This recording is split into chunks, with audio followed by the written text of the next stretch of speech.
ఈ వెహికల్ వచ్చేసి Honda Activa 5 దీనికి కంప్లీట్ సర్వీస్ అంటే ఫ్రంట్ విషయానికి వచ్చేసరికి మొత్తం ఒక కాంబీ కేబుల్ లేదు. ఫ్రంట్ బ్రేక్స్, అలాగే front jokers, front back bushes, అలానే ఫ్రంట్ వీల్ బ్రేక్ షూలు, బ్యాక్ బ్రేక్ లూజ్ అయింది. బ్రేక్ షూ కూడా మార్చవలసి ఉంటుంది.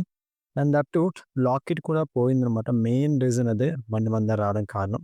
అండ్ అలానే engine oil, air filter cleaning, clutch rollers, ఈ సేఫ్టీ గార్డ్ ఒకటి బాగా ఊగేస్తుంది. Gear box oil.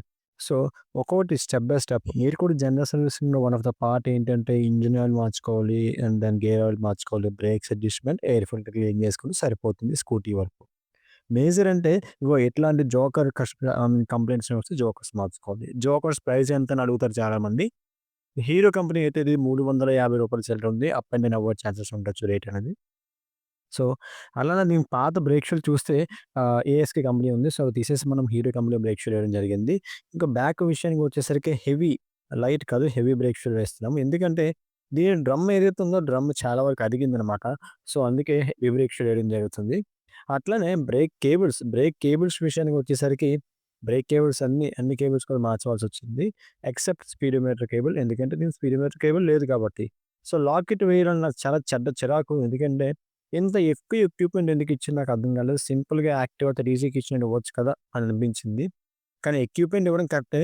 కానీ మెకానిక్‌కి మరీ ఇంత ఇబ్బంది కలిగించేంత ఎక్విప్‌మెంట్ అయితే ఇవ్వకూడదండి.